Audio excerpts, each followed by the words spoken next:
We are live. I think we are live. Are we live? I always need like confirmation from like DJ or somebody. I'm pretty sure we're live. Are we live? Michael Myers reacts. Were you just on Nick's? Did I? Nick, Michael Myers reacts. Did I just? Were you in Nick's stream just like a minute ago? Because I made a comment about going live. I think it was you.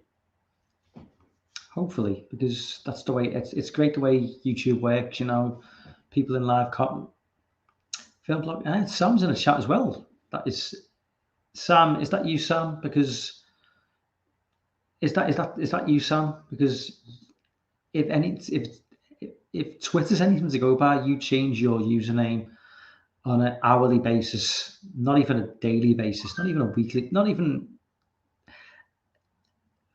I wouldn't even say an hourly basis. Every 30 minutes or so, you seem to change your name on Twitter. So, is that you, Sam? Different Sam, Michael. It's a different Sam. Okay, okay, I'm down with that. I can't keep up. Anyway, it's good to see 7 people in the chat already. I think there was 9 for a minute. That's good. I mean, so good, man. So good. For a channel with 52 subscribers, man. Great community we're in. Yeah, Michael Myers reacts. Yeah, I saw you in the chat and I saw you. I thought, you know what? Throw a comment in. People might jump out. And when you said you were from the UK as well, I thought that's always a good sign. Just throw a comment in, come over. The reason I waited as well till I knew Nick was streaming at like 11 o'clock, and I knew his streams tend to run for like an hour 15. I thought no point going up against Nick. I mean, I love watching Nick anyway. I love watching Nick and Christian and Justin anyway. So I always watch their streams whenever they go live. I'm always watching their streams. So not only is it pointless going up against them anyway because everyone's watching them anyway. But I really want to see what they've got to say. And yeah, obviously, Chainsaw Massacre is like going in Death Row Chainsaw Massacre. Yeah, and something I wouldn't mind talking about a little bit as well. I'm not going to go too much into depth about Chainsaw Massacre. I just think with the new film, with it being Netflix as well, and I just okay. Yeah, okay. So, Phil, yeah, sorry, I'll just highlight that. Yeah, sorry, yeah, film blogger Sam. Yeah, somebody who is part of like the community, Sam Carlson. She's constantly changing her name on Twitter. So it's when I see the name Sam on YouTube, I think is it her or is it somebody else? Because I she's part of our community as well. And on Twitter, it's always Sam this, Sam that, and she's always constantly changing her name. So I wasn't sure whether on YouTube she just changed her name. So yeah, apologies for any confusion caused. Um, Dan says, yeah. So let's just go into the chat a little bit. Oh, Darren's on board. What's up, Darren? I didn't like the new Chainsaw trailer. Yeah, it seems to have divided opinion.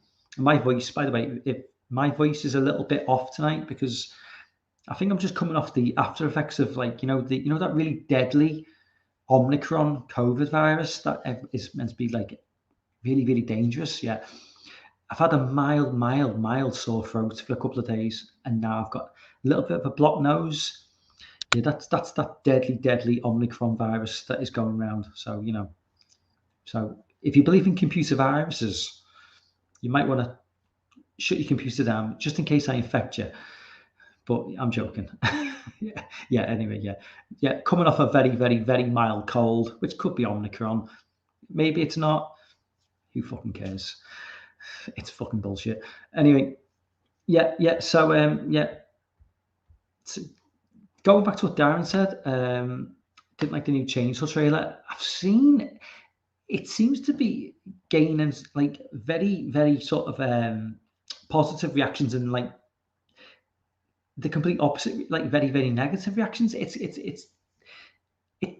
don't really see many people like on the wayside, like, well, I don't really care. I think it looks okay. I've seen a lot of people who really love it. And to a lesser extent, people who really hate it. I mean, but I'd say mainly it's in the positive. A lot of people really seem to be liking it.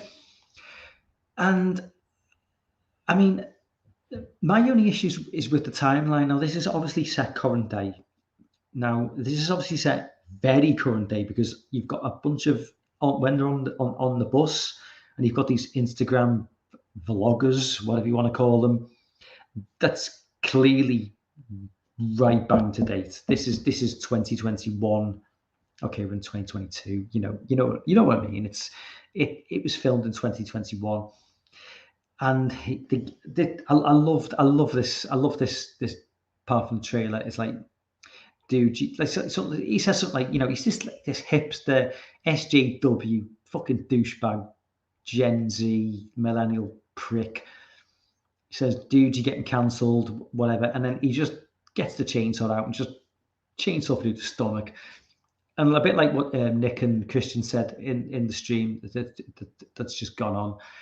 I hope and pray that with this film, they just poke. They don't have to be.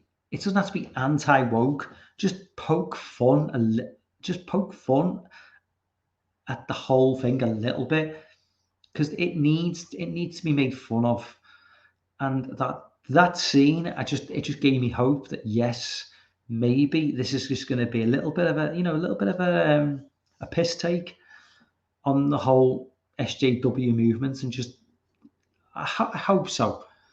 I mean, it would be nice just to see something, because it's horror, and horror is not supposed to be PC. It's not supposed to be family friendly, and it's not supposed to be politically correct. It's meant to be horror. It's meant to be offending.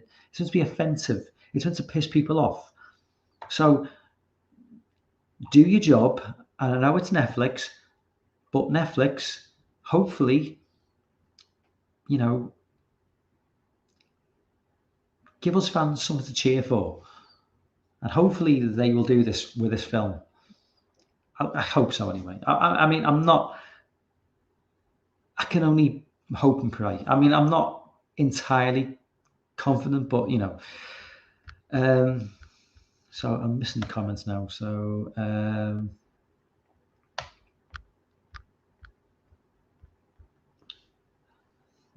Dan said the new text. Darren says the new Texas Chainsaw Massacre stinks of Halloween 2018 to me. I suppose if you take into account bringing back, is it Sally from the original film? Is it Sally? Just confirm in the chat, because is it Sally? Because it's been a long time since I've seen the original film, and there's been criticism. This is going down the route of Jamie Lee Curtis in Halloween 2018, bringing back a legacy character, and she's going to be a badass. Yes, Sally's back. Okay, yeah, thanks, Michael Myers. Now, my only issue is, if this is clearly set modern day, the whole Instagram influencers, this is clearly set in right up to date 2021, even 2022 if you want to go by the year it's released. Now, Chainsaw Massacre was 74. Now was it? I can't remember whether it was actually acknowledged at the time that the film was set in 74. I'm pretty sure it was pretty time specific. It was obviously meant to be the early to mid 70s. Sally was at this point 20 years of age. Leatherface was, well, we don't really know with Leatherface. I'm guessing he was like between 20 and 25. We're talking about characters who are, late 60s, early 70s. We're talking about characters who are older than Michael Myers, who are meant to just bring their A game back in 2021, 2022, with all the physicality that involves. And there's a lot of physicality in a Texas Chainsaw Massacre film. This isn't, and Leatherface is not the sort of character who just walks around aimless, slowly meandering. Leatherface has always been a fast-moving killer. And if you're a fast-moving killer, you've got to be a fast-moving, antagonist. And you've got a couple of characters who are like late 60s now. How that's going to play out in the film, I don't know. I don't know whether maybe the trailer's lying to us. Maybe Sally may take a back seat somewhat for like a new generation. I don't know, but clearly Leatherface is going to be front and center. Leatherface has never really been like that sort of inhuman supernatural character, though. He's just like a redneck from Texas. So if they're going to take into account his real age, it's going to be, how would they get around him doing all this crazy stuff? I mean, it's not impossible for someone who's in the late 60s, but it kind of does defy belief a little bit. But I mean, maybe I'm looking too much into it. I mean, it's a Texas Chainsaw Massacre film. It's a Netflix release, and here's me, going into a deep theory about it. Maybe I shouldn't bother too much. But it's got me curious. It's got me curious, and I just wonder how, where they're going to go with this. I mean, I made the comments in Nick's stream previously about how Texas Chainsaw Massacre. It's kind of like everybody. I don't know anybody who really would say that it's their favorite franchise or even second favorite franchise. It seems for me, it's like my fourth favorite behind, the big three. And I think a lot of people would probably say the same thing. And I kind of think it does get a free pass with a lot of the stuff that it releases, because you don't have that, like, especially in the internet era, you don't have that like maelstrom of like just hate towards anything new that comes out. Halloween, and we all know with Halloween, the internet, it's a pretty poisonous atmosphere at times with Halloween. A lot of people hated 2018. A lot of people hated Kills. A lot of people loved Kills. A lot of people loved 2018. A hell of a lot of people hated the Rob Zombie Halloween films. It goes the same with the Friday the 13th franchise, although it hasn't felt the same effect, because obviously the last major Friday the 13th official film was 2009, and that sort of falls just before social media becoming a big deal. And the same goes for Nightmare on Elm Street. I think it was 2010. So again, that release came just before, I think, social media became like a really big deal. So I kind of feel like Halloween has kind of borne the brunt of it. But with Chainsaw Massacre, with it being like, I do feel like Chainsaw Massacre is kind of like everybody's like fourth favorite franchise, as opposed to like big three.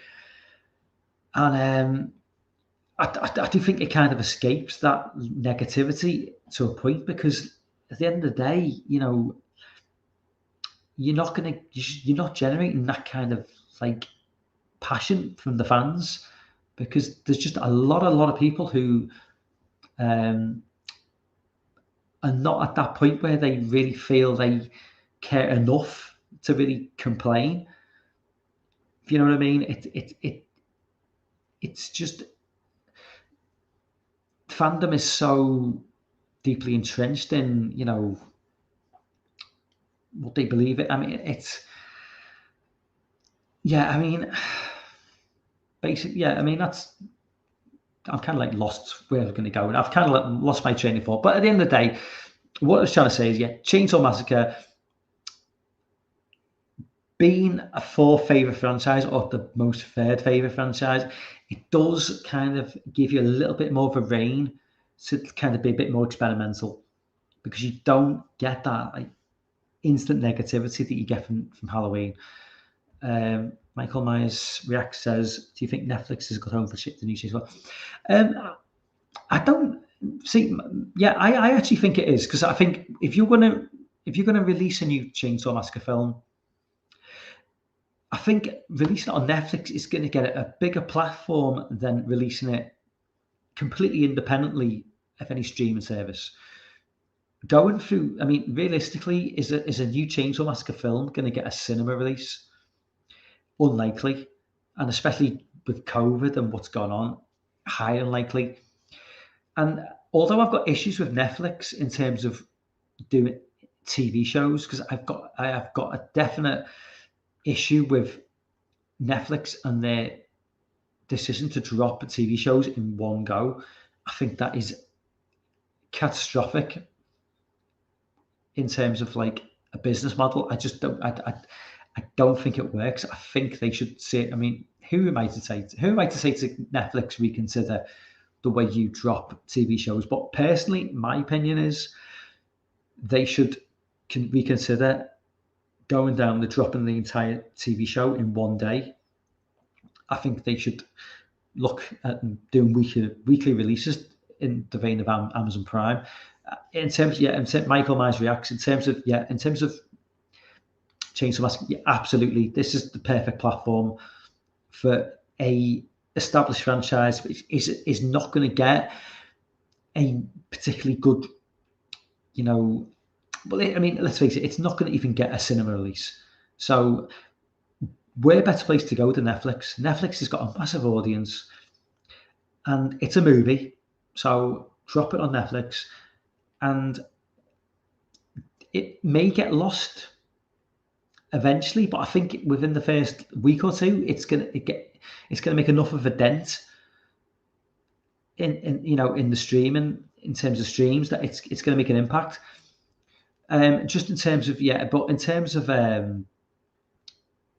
Netflix as a streaming service, I just think that they really need to look at TV shows. I mean, we all know. I mean, look at Game of Thrones. Game of Thrones aired once a week for 5, 6, 7 years. Every season. Look at the very last couple of episodes of Game of Thrones.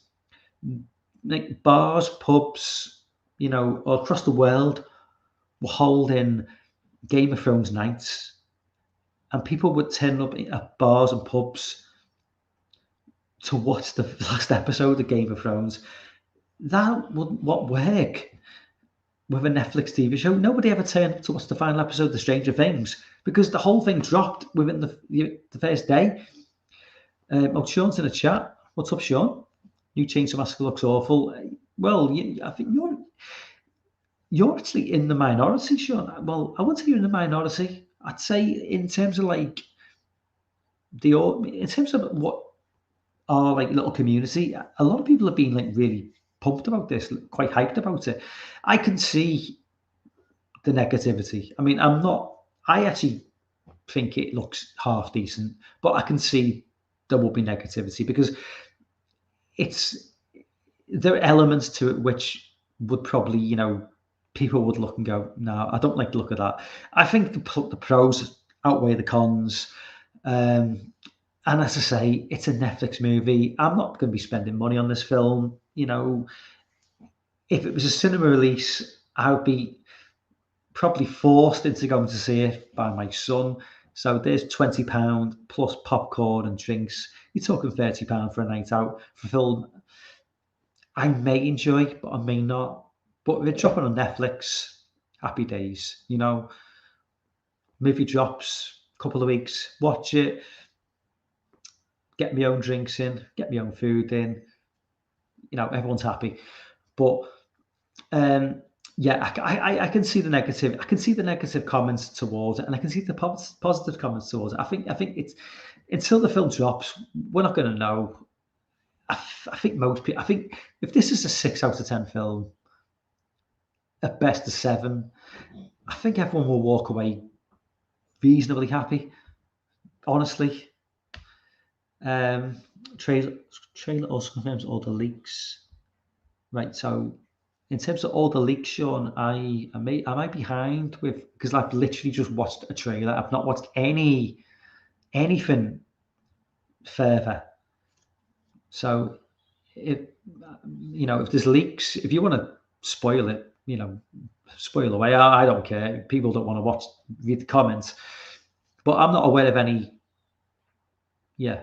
So I mean, I've literally watched the trailer, and that's it. I've not looked into the film. I'm not aware of any leaks. But if you want to spoil them, spoil away, man. Darren says being on Netflix don't really bell well, in my opinion. The preview things didn't go down well at all. Best case would be another Texas 3D, which is just good fun. Look, I love Texas 3D. I think Texas 3D is a damn fine, dumb film, Darren. Yeah, it's a dumb film, but it's a damn fine, fun, dumb film. And Alexander Daddario, man, fucking hell, man. Jesus Christ. Yeah, she's fine. Yeah, but the fantasy in Game of Thrones is awful. I never even watched Game of Thrones. Never a fan. I mean, I've had my fingers burnt with Wheel of Time on Amazon. Wheel of Time is just the biggest shit show I've ever seen, and I'm a massive fan of that. Massive fan of that book series. But Wheel of Time, my God, awful. Yeah, but I've kind of lost my train of thought. We were talking about Texas Chainsaw, weren't we? But anyway, yeah, enough to talk about Texas Chainsaw. Let's move on. I think we've done enough about Texas Chainsaw. Let's just move on to some of the new horror movies being released in 2022. And you guys in the chat can give your opinion because Anthony says, and did you see something saying that when the kids get their phones, I think they see the video cancelled and he puts them? Yes, Anthony. Yes. I did mention this on Nick's stream, and I did mention it on Twitter. Yes, fuck cancel culture. Fuck those little SJW millennial twats on their fucking phones. Yes. Leatherface is Joe Rogan, basically. Fuck off. Fuck cancel culture. If you don't like it, shut the fuck up and stop trying to cancel people. Yes. And Leatherface takes it to the extreme. But good on him. Yeah, a chainsaw to the fucking gut. Fuck off. Fuck cancel culture. You fucking sad little twats. Anyway, rant over. Yeah, so going on to new horror movies 2022. Let me just share this. Oh God, let me just share this fucking screen because there is a lot of new films coming out over the next 12 months. Some I am more excited than others. Share.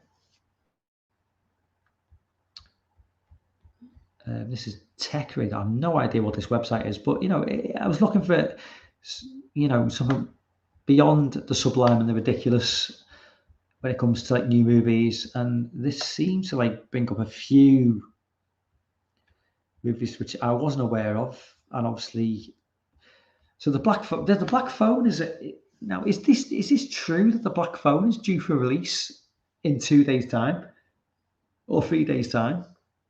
This looks interesting. I won't lie. This looks interesting. Now, is this Blumhouse or is this? Yeah, it is Blumhouse. Sorry. Now it says the director of Sinister and Doctor Strange. Now, I'm too old to be fooled by that phrase. Now, is it when it says from Blumhouse and from the director of Sinister and Doctor Strange? Does that just basically mean they funded the film? Because I've seen Quentin Tarantino's name used on lots of films in the past, and so a Blumhouse funding this film, a Blumhouse behind this film, and who is the director of this film? Dan says Black Phone is based off a good Joe Hill short story from 20 Ghosts.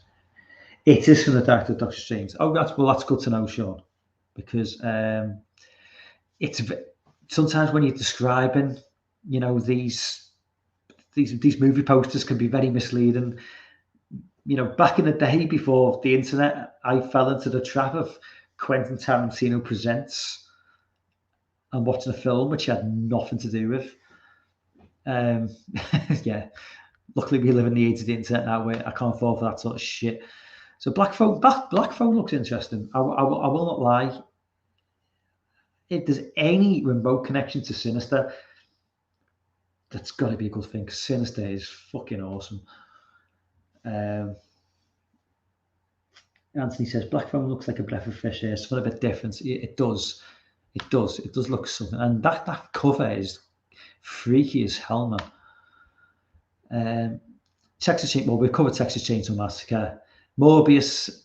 It's not really a horror. It's more, it's more like Marvel shit. So, Jeepers Creepers Reborn. I've seen nothing of this film. I've not even watched the trailer. I might avoid the trailer altogether because, I mean, I've not even seen Jeepers Creepers 3.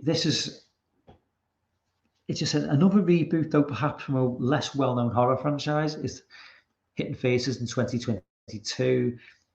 It's been directed by Timo somebody I can't pronounce. And it's intended as the first in a planned trilogy. Really? A trilogy of Jeepers Creepers films? Set apart from the first three movies? Right, so if it's going to be set apart, how are they going to do that? I mean, I'm down for more Jeepers Creepers. Obviously the biggest creep of the whole Jeepers Creepers movies was Victor Salva. I don't know where they're going to go with this because I don't really know if they're going to set it apart from the first three films. Clearly, the creeper's got to be involved. You've got to keep that sort of like how would I describe the setting? Hillbilly? Is that offensive to people in America? It's a hillbilly setting, it's like that sort of like middle of nowhere setting. I don't know how would you go about. I mean, it literally says apart from the first three movies, so a different timeline maybe. I mean, I would like a modern day setting for Jeepers Creepers. I really don't know where they're going to go with that. Darren says the new Argento film. The new Argento film is one I'm looking forward to. Argento's got a new film out. My God, is Argento still making movies? He's like 80, 82. He's getting on in age, Argento.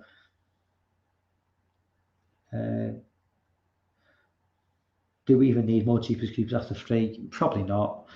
But yeah, I mean, in terms of Jeepers Creepers, I mean, I'm down for Jeepers Creepers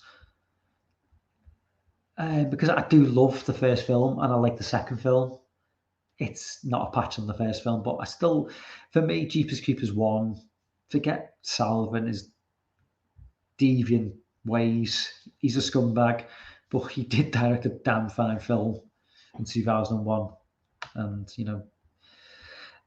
now obviously Nope from I am really looking forward to this. I love Jordan Peele, Get Out, and Us.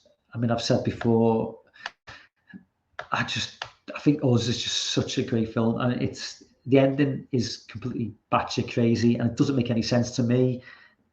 Maybe I'm just missing it completely, but the opening was like 70 minutes of that film. I just love so much that I'm prepared to like accept the ending being a little bit maybe I missed something with the ending. Get Out, pretty much a more straightforward film in terms of explanation, even though it's quite far out there in terms of like what they're trying to go for. But Get Out, great film. Images in that film, it's just so. I mean, Get Out. What would you describe as disturbing in a movie? I mean, I've seen all sorts of crazy shit in films, and heads exploding and scanners, people getting arms cut off, and people getting stalked and slashed. One of the most disturbing things I've seen in a film, straight up, is watching Get Out, middle of the night for the first time, by myself, nobody else in the house, 2 o'clock in the morning, And the scene with the guy just running at the camera, like fucking Usain Bolt, just like that, just coming towards the camera. That is so just different in terms of gaining a scare. It was just so unusual. It's like I'd not seen something like that before, and the entire film wasn't in anything like. The scares weren't like on that scale, but it was just something so different and unusual that it really took me by surprise. And just props to Jordan Peele, because it was an interesting film. He had something to say, and just there were certain scenes where it just really stood out to me. And just I mean, Get Out, Us, I just think are two fantastic movies, and I'm really really looking forward to what it's got to do with the new film. Oh, Jamie's in the chat. What's up, Jamie?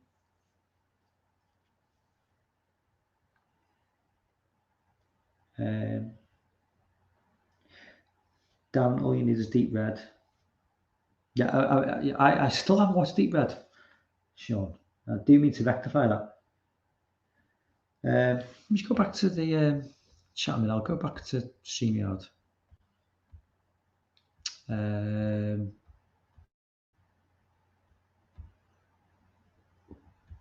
Go back to chat a minute, because I've pretty much covered that anyway. Fancy Mike Claps. Oh my God, sorry, Sean. That's terrible, that, man.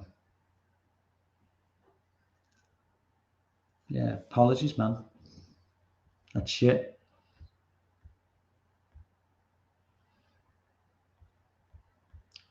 Yeah, anyway, yeah, once again, Jamie, thanks for jumping on as well.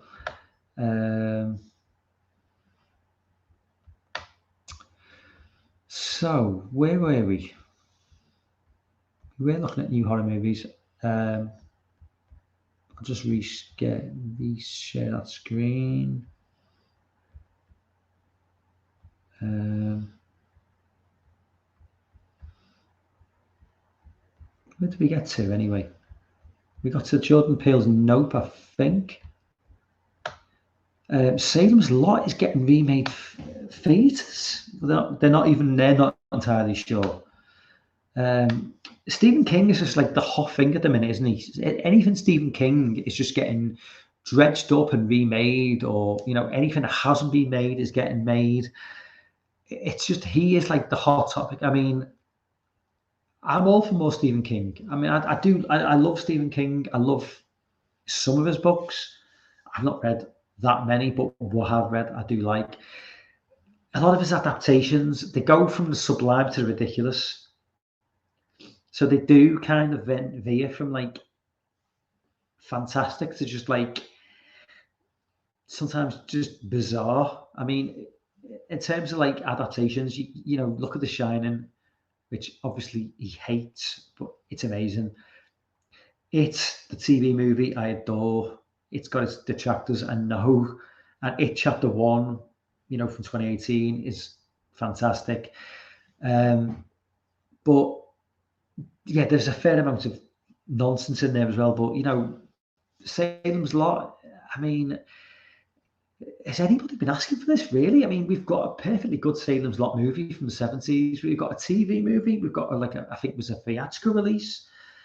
I just don't really know whether there's going to be the market for that. I don't know if that will translate well. And another thing, I don't really know if that will translate well in 2022. But who knows? Halloween ends. Obviously, Halloween ends. We all know Halloween ends. Yes. 4-year gap. Michael is now 89. He's not, but he might as well be. Walking around with his Zimmer frame, trying to catch Laurie, who's like, 74 at this point, more or less. Look, I had my issues with Halloween Kills. Part of it were gorgeous, glorious. Parts were just ridiculous and horrendous. Hopefully they can end it on a good note. I'm not entirely convinced they will. I mean, they're going to have to kill Michael off, surely. And more than likely, they're going to have to kill Laurie off. I can see the movie ending with Andy Matichik being the last remaining standing living person. And then they'll probably be free to like move on then, and we'll probably just have a requel, which is now so popular as a term, or a prequel or a reboot, who knows. But I think, yeah, this is the end of an era for Michael Myers. I think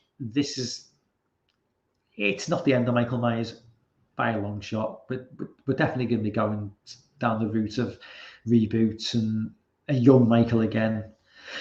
We can't keep on going on with Michael the way he is. That's just impossible.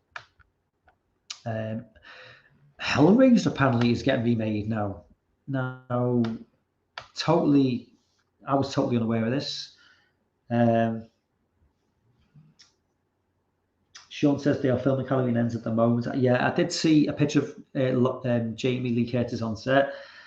Obviously, COVID's done and dusted now, more or less, so there shouldn't be any delays. It should get that October release. Although, does anybody know when in October it's getting released? Is it going to be the middle of October, or are they going to aim for late October? Because I think wasn't Kills and the original 2018 round about the middle of October. It makes sense to go for the middle because build up to Halloween. Don't release it, on Halloween, because once Halloween's over, interest might wane. I would actually consider, depending on what the box office is like at the time, I would consider going for like a release towards the beginning of October and just get that general build leading right up to Halloween. Anthony says the original Hellraiser is one of my favourites. The original Hellraiser is a great film, and Hellraiser 3 I really like as well. 2, I've been a long time since I've seen 2. I don't remember a lot about 2. I know that anything after 3 is considered horrendous. This is interesting. Skull, which I had no idea about, which is meant to be the 5th installment of and a prequel to the Predator franchise.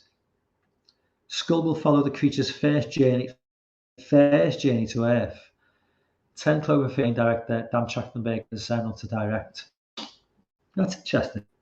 Wouldn't it be cool if they kind of like merged the Predator franchise with Cloverfield?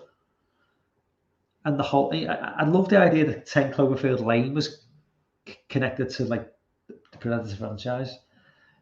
I mean, because at the end of the day, the Cloverfield franchise is something that, like, you've got those 3 films, and they wanted to do more with that Cloverfield franchise, with the whole, what was the 3rd film called? The one set in space. It escapes me. Cloverfield something. I can't remember, but it wasn't good. It wasn't good at all.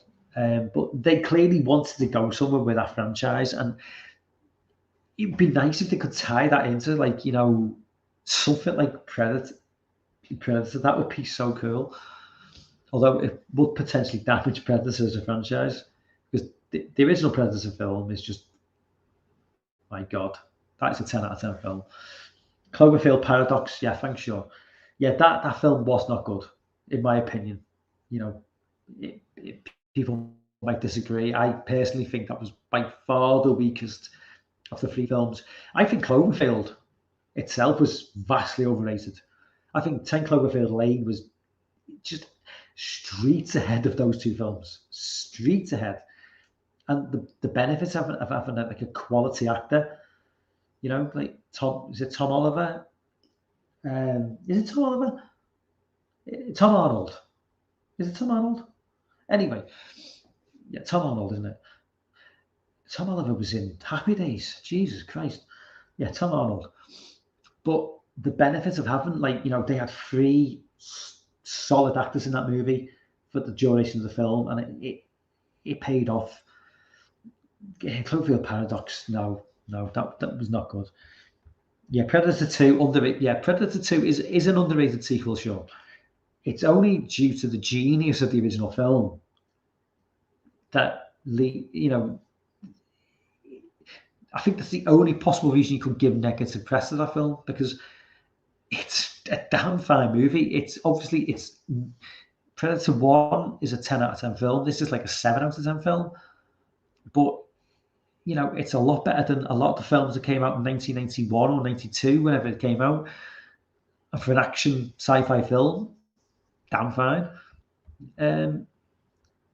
Evil Dead Rise, again, have I not been keeping up to date with theatre? But even the website doesn't know it's going to be dropping in theatres at HBO Max, another Evil Dead film. A lot of people rave about the Evil Dead remake from 2013. I've never been the biggest Evil Dead fan, but I'm all down for like a new film, because like what I've said in the past, if it's a franchise that I'm not a massive fan of, you can just keep on making more and more of these films. I don't care. I'll just watch them and have a good time with them, or a relatively good time with them, and just move on. It's a franchise that I really, really love, where I really, really want more and more of it. But that's when I really start to care about what they're putting out, you know. So Halloween, I want more, but I care about the quality. Friday the 13th, I want more, and I care about the quality to a point. Evil Dead, Hellraiser, Texas Massacre, just keep pumping the stuff out, and I'll just watch it anyway. But Evil Dead Rise, no idea. Never had any idea they were doing anything new with that franchise, but clearly they are. And yeah, that's basically it for that. Close that window. Go back to StreamYard. Go back to full stream. Back in the chat. More Evil Dead is good, but I would have preferred a sequel to the remake. Yeah, I mean,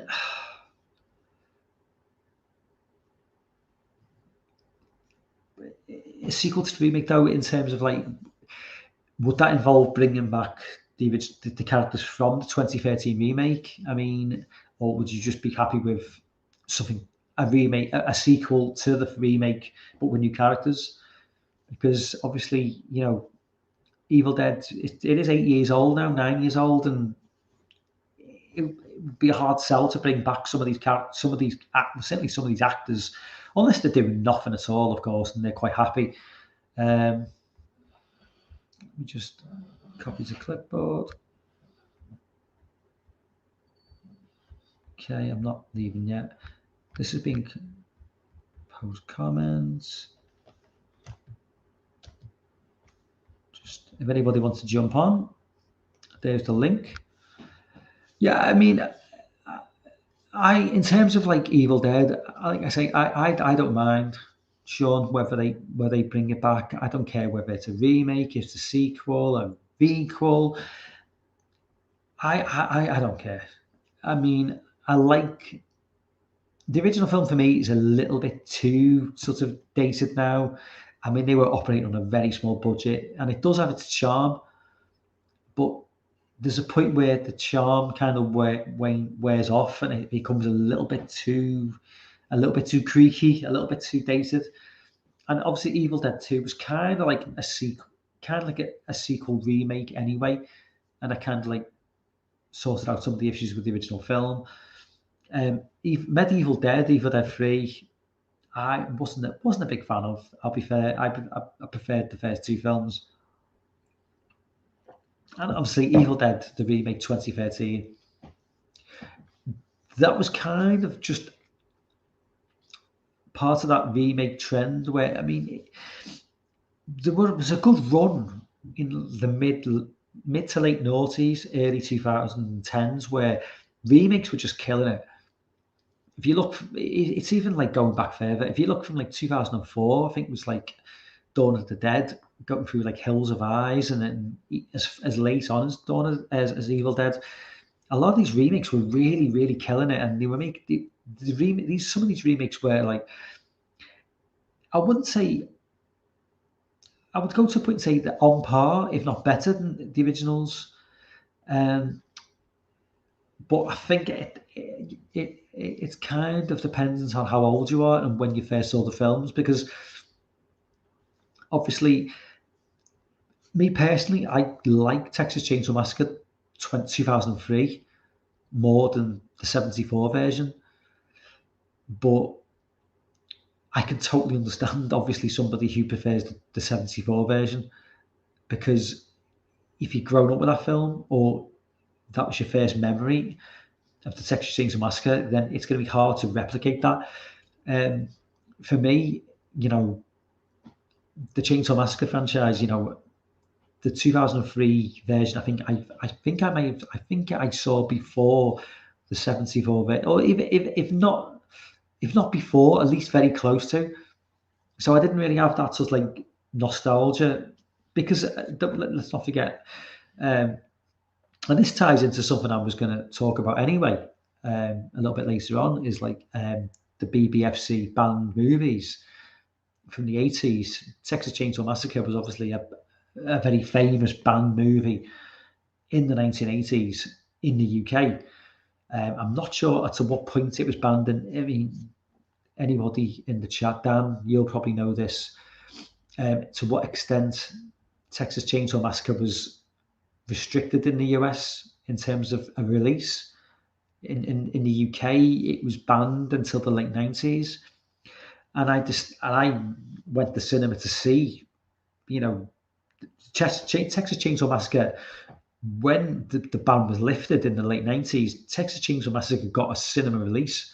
So I saw Texas Chainsaw Massacre 74 on the big screen in about 99, I think, 2000, maybe it was around that time. But yeah, so a lot, you know, a generation of people in the UK grew up, and you know, Darren, I think Darren's not that much younger than me. Sean's a fair bit younger, but he may remember when I was a kid growing up in school, the Texas Chainsaw Massacre was a name that was synonymous with like video nasties. The name had like a cult, almost like a cult reputation, as in, and it had a reputation of being way more bloody than it actually was, because the film had been banned. Just the name Texas Chainsaw Massacre, people had visions of like this gore fest of just people getting, you know, just, you know, chewed up by chainsaws left, right, and center. And obviously, the film wasn't like that, but just the legend that that film acquired in the UK over the course of the 80s and 90s for people like me going to school. And when I actually saw the film, it was like, wow, this film is a lot more. Obviously, what would you describe as? Certainly not family friendly, but it's a lot more. It's a lot more tame than was expected. But it was just the name and the legend that grew around that film, because in terms of like the video nasty controversy, that was the one film that kind of like, it kind of like, trying to think of the right word, it kind of eclipsed all the other movies that were in that category, because most of the films that were in that category, most people in the UK had never heard of and will never hear of. But that is the one film that people always talked about as a kid growing up. Have you seen Texas Chainsaw Massacre? You need to see Texas Chainsaw Massacre. This film is insane. This film is like, you know, and obviously these people had never seen the film. They was just talking through hearsay. And it was just a fascinating time to be alive, you know, the late 80s, early 90s, being a teenager, going into like, and the whole VHS era. It was so good. It was just magical time to be alive. Um, let's just go back to the chat here. Sean says Exorcist was banned. Yeah, Exorcist was banned in the UK as well, Sean. Yeah, for a long time. I don't know whether it was. I'm not sure if Exorcist was actually ever on the Video Nasties list. I don't know if it was on the Video Nasties list officially, or whether it was just banned because of some religious stuff. Because it's hard to. I mean, I'm not entirely sure. But yeah, Exorcist was definitely banned in the UK for a long time. Let's just go back. I'm missing quite a lot of the chat here, so I'm just before I carry on.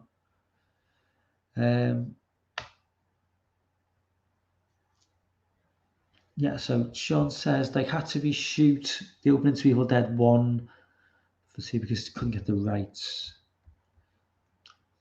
Yeah, the Hills of Eyes remake is fantastic. It's one of the best.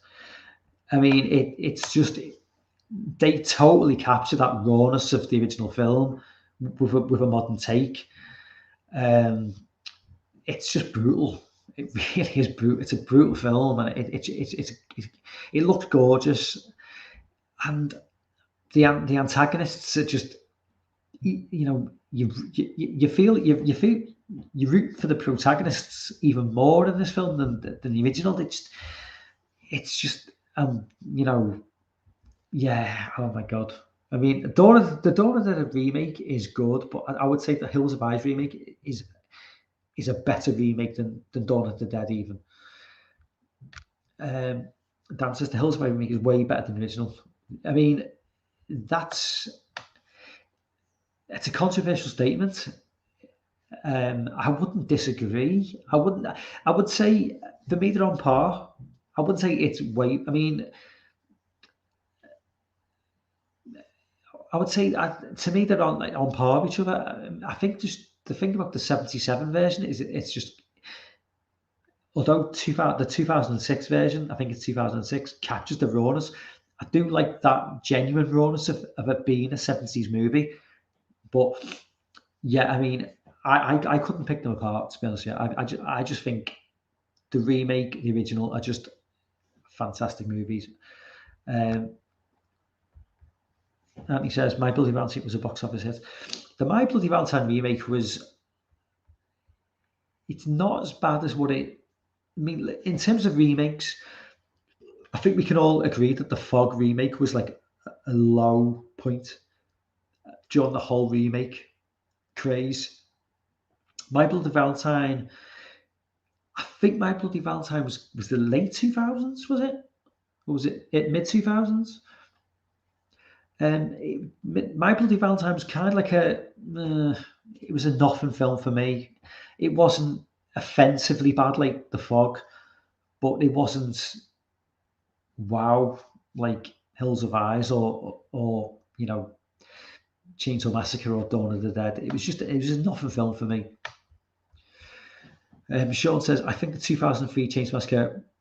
Yeah, well, I mean, I love that film. I think that film is one of the best remakes of all time. I think it eclipses the original in some ways, which I've mentioned earlier on and in previous streams.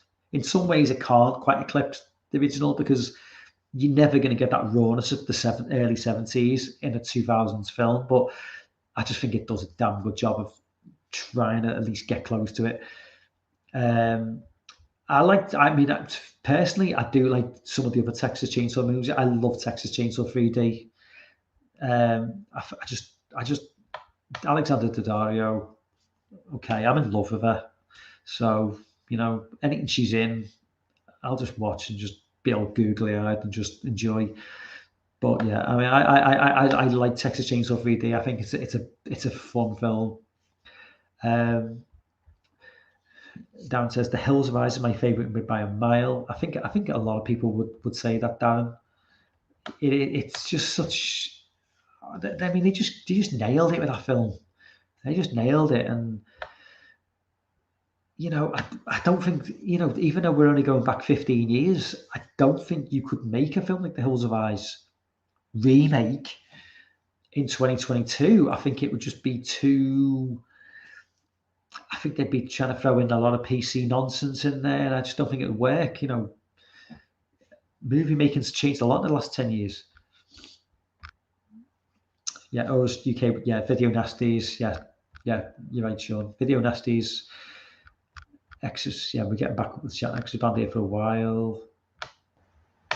Yeah, Clockwork Orange. Yeah, Clockwork Orange, of course. That was another film that was banned for a long time because obviously, especially in the UK, because Clockwork Orange was filmed and set in the UK. and obviously was considered a bad influence on the youth of the country. But yeah, I mean, I think was it Kubrick himself who banned the film? Did Kubrick actually state that he didn't want the film to be released? I seem to remember something similar to that. Darren says, yeah, Mike, I saw The Exorcist on big screen in 1999. I'm 58, so I'm a few. Oh, okay, Darren. I'm thinking of, I think Anthony is late 30s. I think Sean's early 30s. So we're all kind of like, we're all getting on. Sean's not that old yet. Anthony's certainly getting on. I'm getting on. Darren, yeah, you're old as fuck, man. But you are a Gen Xer, and so am I. So it's all good. Yeah, but yeah, yeah, 50, man. Yeah, I feel you. Starting to creak now. The bones are starting to creak. It's starting to get, I'm starting to look at the young people and go, what are you wearing? What are you saying? What are you doing? Driller Killer was a video nasty and Evil Dead. Yeah, Driller Killer was one of those films that that was another one, Driller Killer. Just by the name alone, it was just so like offensive at the time. It was like, is this film what it says it is? He's got a drill, and the cover was like a drill going into someone's brain. It was like, this is fucking insane. That was another film. That was another like a bit like Texas Chainsaw Massacre, where it was just like, is this what it says it is? Is it literally as bad? And yeah, although Driller Killer wasn't really to the level of Texas Chainsaw Massacre in terms of quality filmmaking. I remember watching it thinking, this isn't great. It's more of shock value. Sean says, I remember watching First Chainsaw Massacre in school. Our teacher was cool. Yeah, your teacher was cool. You got one of those cool teachers who just like, was it going back to like, I don't know whether it was like when you were in school, Sean, because I think you're a fair bit younger than me, but Darren will know this, I think, and certainly, well, no, Darren will definitely know this, and probably Anthony. When we were in school, well, when I was in school, when I was like about like 11 or 12, you knew it was going to be a good class when they'd wheel in this big, huge TV on wheels with a VHS recorder underneath. And you knew this was going to be an easy lesson. And they were just going to put a film on. I don't know whether it was like that to the point when you were at school, but Anthony and Darren, I'm sure you know what I'm talking about. Yeah, bringing a TV on wheels with a video player underneath is guaranteed good time. You guarantee the good lesson. It's just watching a film. And any Zoomers in the chat or like Gen Z, whatever, they'd be like, "What the fuck is he talking about?" But that's just, I meant to say a lot on preset VHS where they got cut. They showed on Channel 4 in the late 90s. Oh, they did. Channel 4 was always quite edgy growing up. And Channel 4 was always like the go-to channel for stuff. Channel 4 always pushed the boundaries far more than the BBC ever did. My God, I'm missing the fucking chat here big time. I remember everyone talking about Hostel. Like, yeah, well, Hostel was, again, I always talk about the Mandela effect. The Mandela effect is this idea that you believe something happened that never happened, but a lot of people believe that it happened as well. And my belief was always that Hostel came out after Saw, or was it before Saw? I think it came out before Saw, but I always thought it came out after Saw. But I think it came out in 2003, which would make it one of the original torture porn films. It did come out in 2003, didn't it? Am I getting that mixed up? But yeah, so yeah, I always, in my mind, torture porn always began with Saw in 2004, but realistically, I think it was 2003 with Hostel. And now, I'm not saying that was the original torture porn film, obviously, but I think it was the film that made the genre popular. Obviously, there are people far more clued up in the community in the chat right now who would say no, it wasn't Hostel, but yeah, I mean, for me, Hostel, if it was 2003, that was kind of the film that started the whole torture porn scenario going.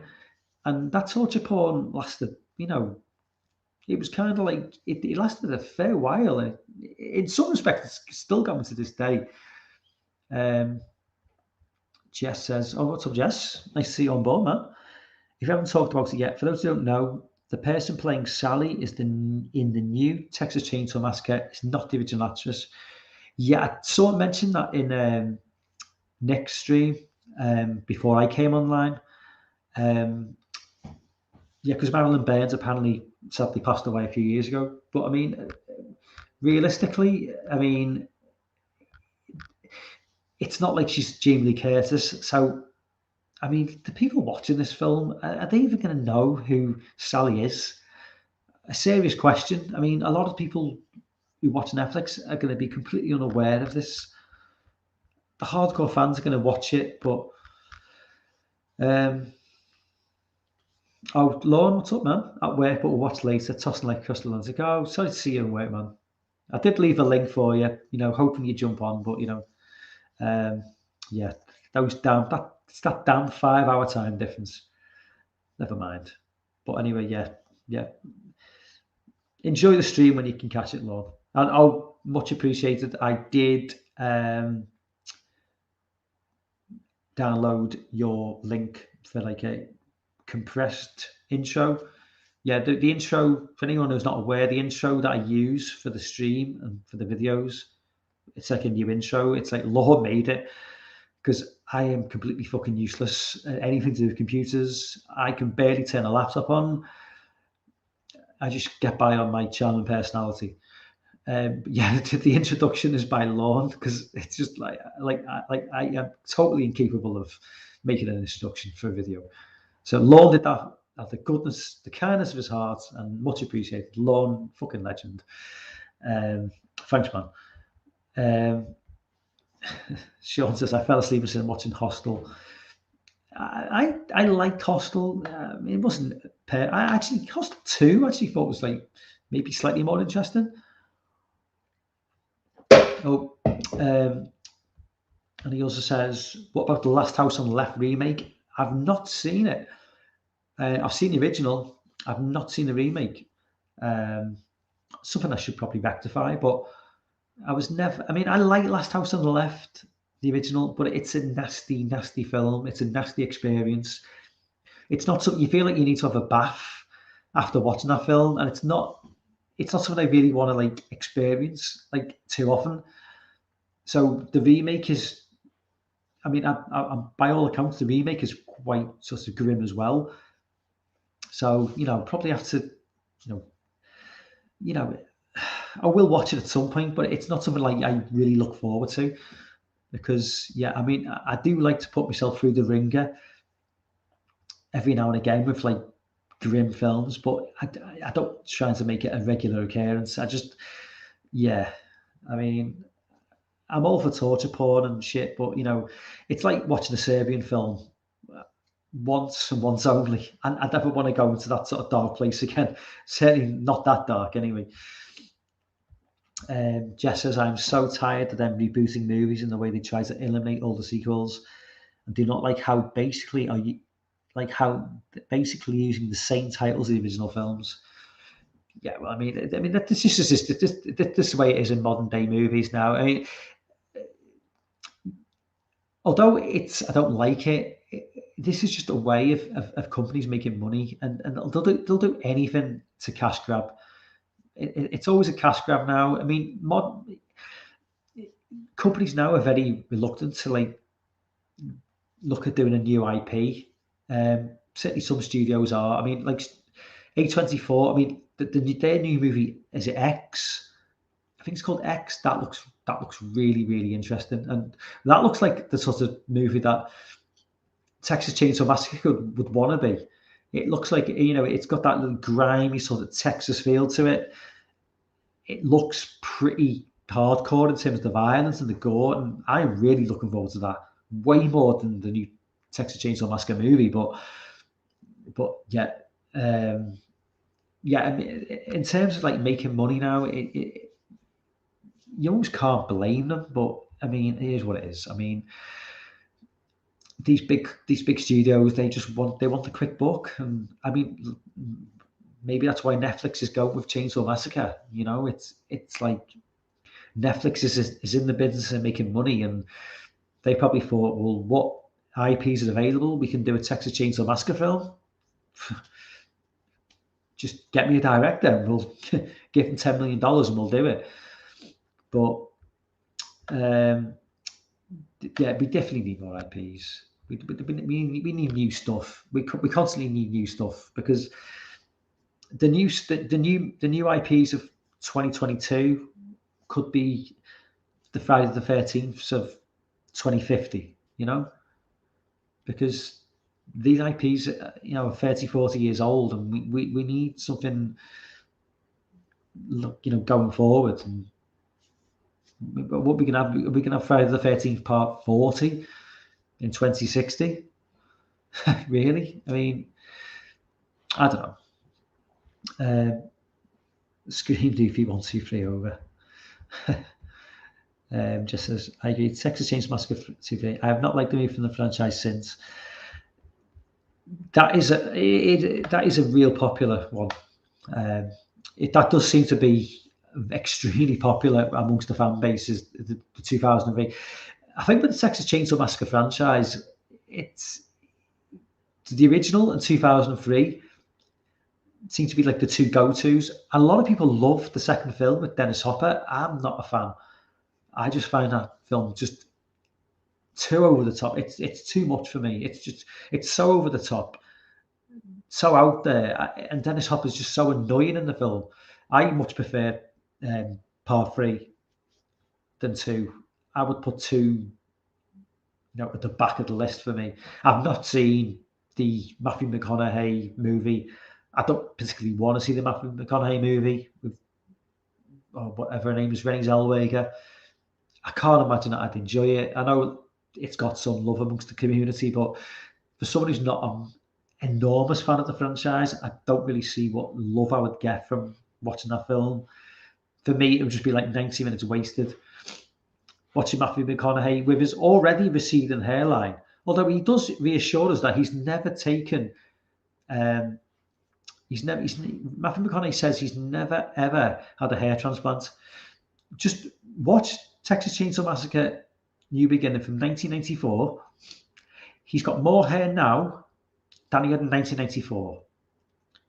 But he insists that he's never had a hair transplant.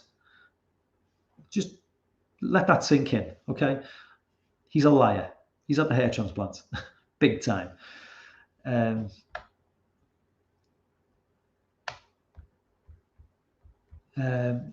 remake was genuinely terrifying. Are we talking about, which remake are we talking about, Dan? Are we talking about the are we talking about the Next Generation? We must be talking about the Next Generation, surely. Jess says, Texas Chainsaw 3D bummed me out. I knew someone on it, and he explained to me before it came out. I thought it sounded awesome. I found it to be a confusing mess. I like the film. I've said it before. Maybe if Alexander Daddario hadn't been the lead in it, I would have been less inclined. But Alexander Daddario was the lead in it, and yeah, maybe I wouldn't like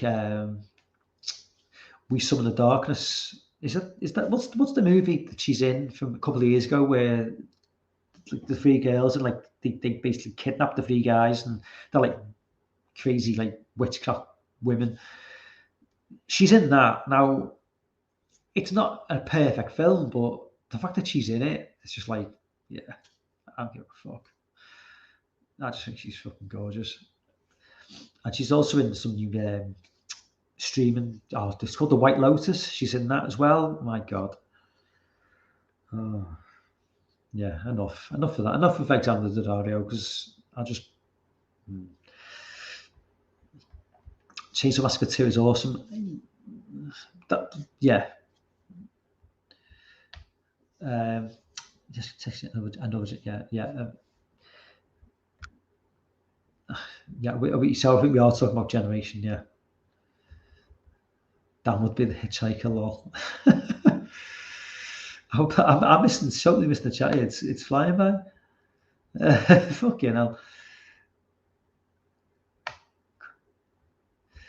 If I had to be cast in community, Leatherface would be played by. Oh yeah, this is a good one. So Jess says, if I had to be cast in the community, Leatherface would be played by either Jay, Sauce, or Piz. Oh yeah, so if in the yeah, I think Piz would be pissed if he wasn't Leatherface because he said before that Gunnar Hansen said that he'd make a great Leatherface. But I think I could, yeah, Piz is Leatherface, but definitely Jay could play Leatherface as well. Probably Hayden. And Steak Sauce, Jesus Christ, Steak Sauce, freaking hell, 6'5". Freaking hell, Steak Sauce could definitely play Leatherface. In terms of, I could definitely see you as one of, and myself. We put me, like Jess and me, we'd probably be on the minibus and we'd probably be killed fairly rapidly. Jamie would have to play the final girl, I suppose. Jamie's the final girl. Jamie could play. Jamie, what's the name of the final girl again? Who's in the new film? The name escaping. Jamie could play that character. Yeah, and Dan could definitely. I could definitely see Dan as one of the family.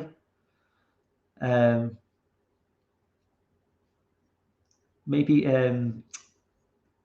Leatherface's evil cousin or something. I think Dan could definitely rock that. I'm totally missing the chat now. What the fuck?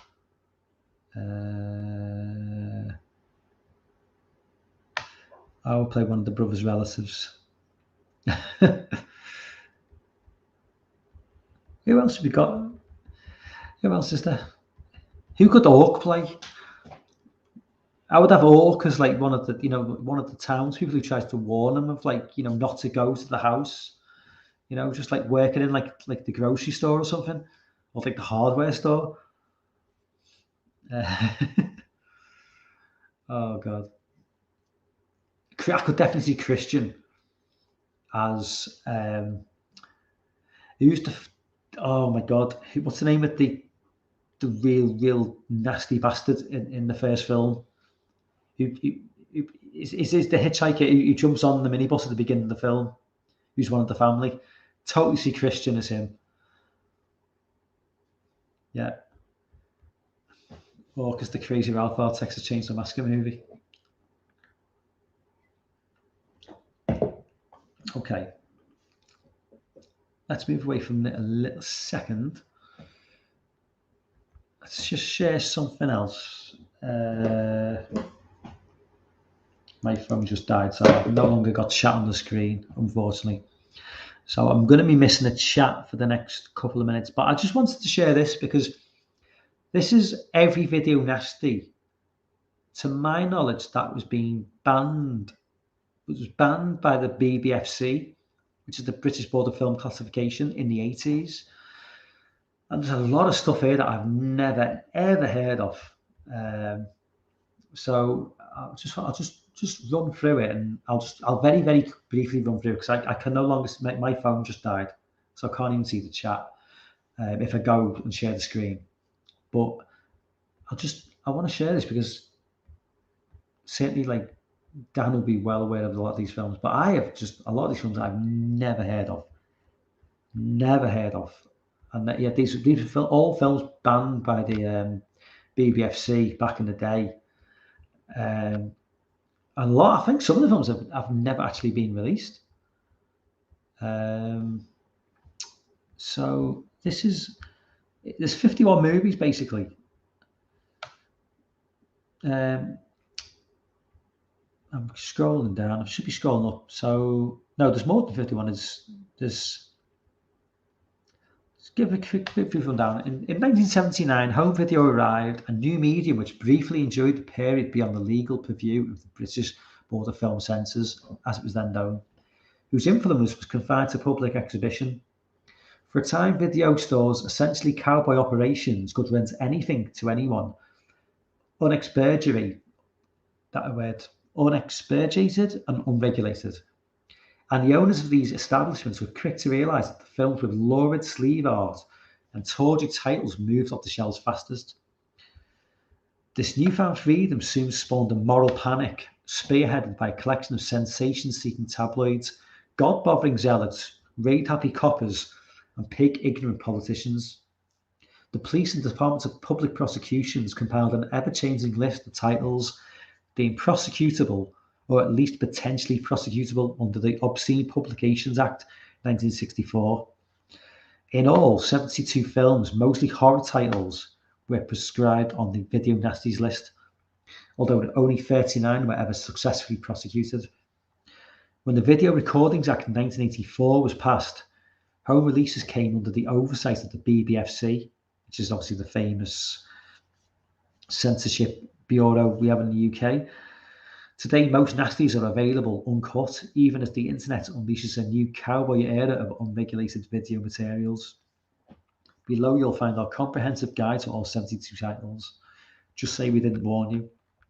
And I'll just quickly go through these. A lot of these films I've never heard of. Whether they've even ever been released is beyond. Revenge of the Boogeyman, never heard of. 1983, directed by Uli Lomel. It's also known as Boogeyman 2. I've seen Boogeyman.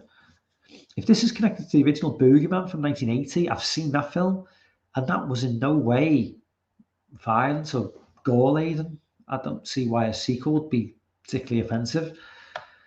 Cannibal Terror, never heard of it unless it goes by a different name. Snuff from 1976. Shot in Argentina, apparently. I'll just go through a few of the ones I've never heard of. Gestapo's Last Orgy. The Beast in Heat rings a bell. That rings a little bit of a bell. But again, aka SS Hellcamp, directed by Luigi Batta. Is this one of those Italian sort of like slasher films? Visiting Hours is, well, I've seen Visiting Hours, obviously Michael Ironside. Why that would be on the list, I don't know, because it's quite a mainstream sort of movie, and certainly not, passed uncut in 2017. Certainly wouldn't consider that anything to be particularly offensive. Axe from 1974. Again, no idea. Deep River Savages from 1972. aka Man from Deep River. Oh, it's an Umberto Lenzi movie. Okay. Oh no. Oh no, it wasn't. It's an Umberto Lenzi movie. That makes sense then. If that makes sense. Frozen Scream, directed by Frank Roach. No idea. Love Camp 7. Absurd. Now, I've not seen Absurd, but that is definitely something that is on my radar to watch. Joe D'Amato.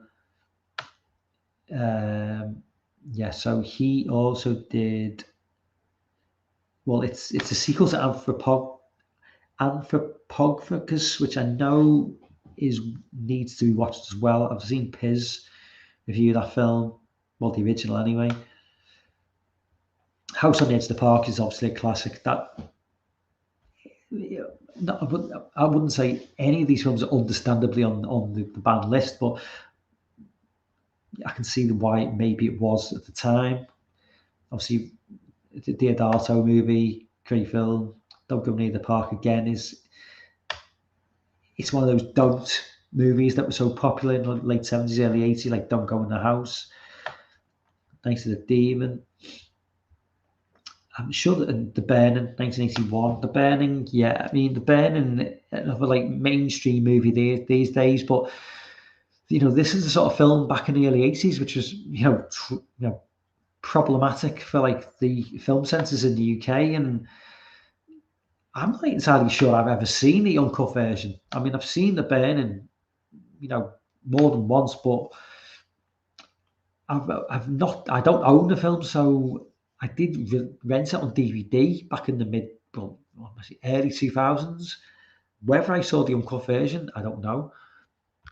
I'll just leave that now because it's it's 60 films and it's going to take forever to go through. But let's go back to the stream. Plus, I'm missing comments, but um, yeah, I mean, yeah, the BBFC back in the day, they were so, my God, I mean, it was babies they were. I mean, this was like the original cancel culture.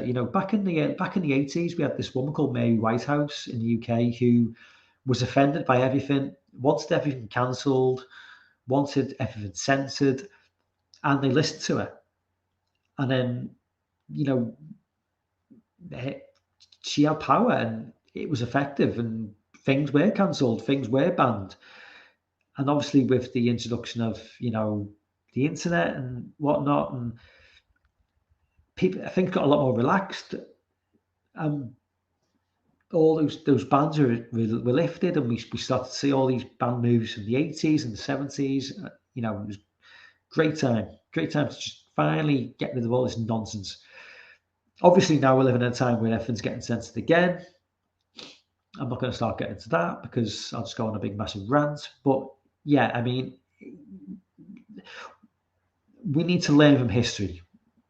Don't censor something you don't like because you don't agree with it.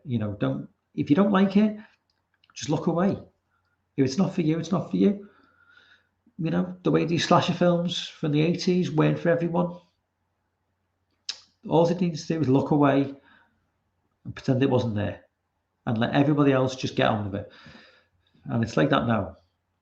But I mean, it was an interesting time in the 80s in terms of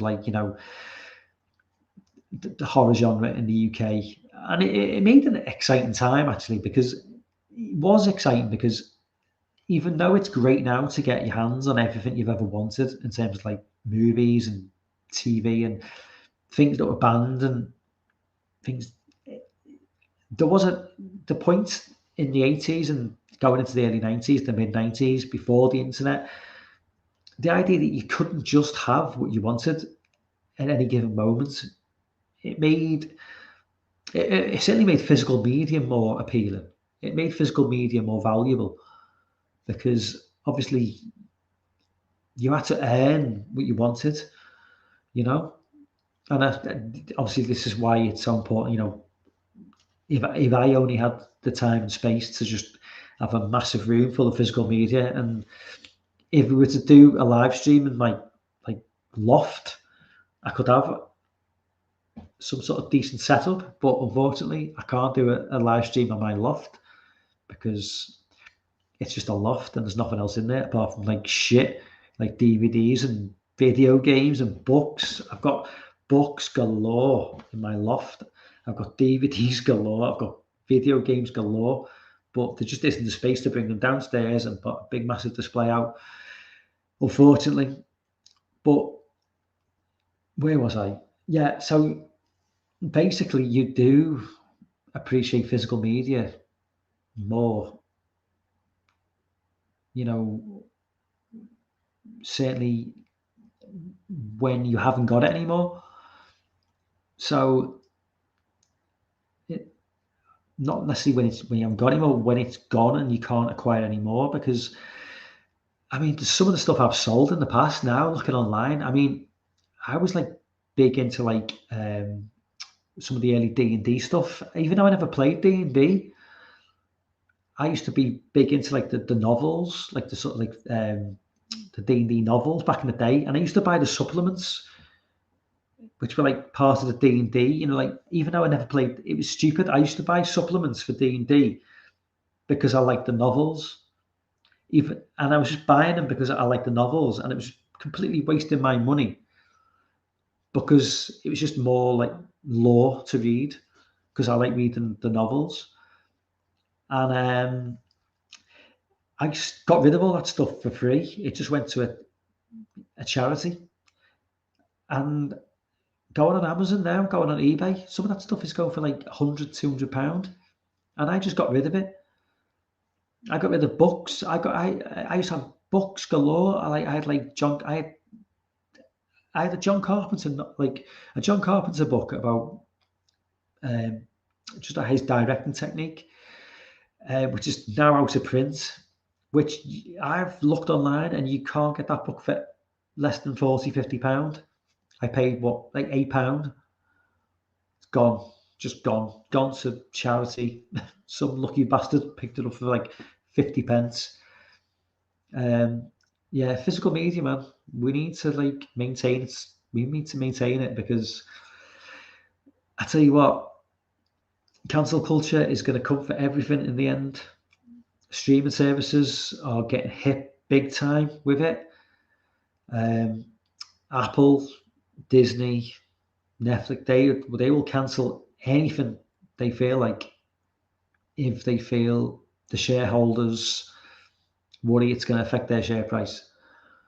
And the only way you're going to be able to maintain that bit of history is to physically own it. So, yeah. I think I'll just going to wrap things up now. I've been going for like nearly an hour and 30 minutes. Chat's been amazing, as always.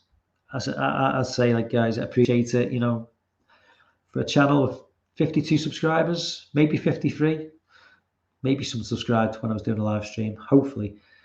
But yeah, Dan, as always, top man. Sean, Jess, who else? Anthony, obviously, was in the chat.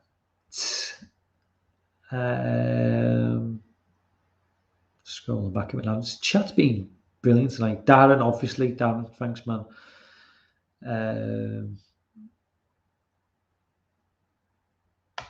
I've had to scroll. It's quite a fair way back now, because yeah, the chat's been really good.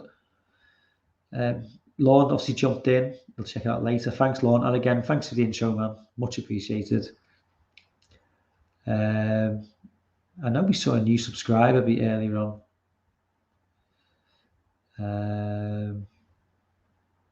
Somewhere. Jamie jumped in as well. Thanks, Jamie, for jumping on board. My God, this chat is going way back. This is maybe the liveliest chat I've ever had on the live stream. Much appreciated. Michael Myers Reacts, that was it. Michael Myers Reacts, thank you for jumping on. Hopefully subscribing. And I think DJ jumped on at the beginning. Phil Blogger Sam as well, who is not Sam Carlson. Thank you for jumping on. Hopefully you subscribed as well, if not already. Anyway, guys, I will leave it now. It is nearly 2 a.m. in the UK, as I'm sure anybody like Sean, Anthony, Dan are well aware. It is getting very late here. Cheers, Dan. Yeah, thanks, man. I will see you guys later. Bye.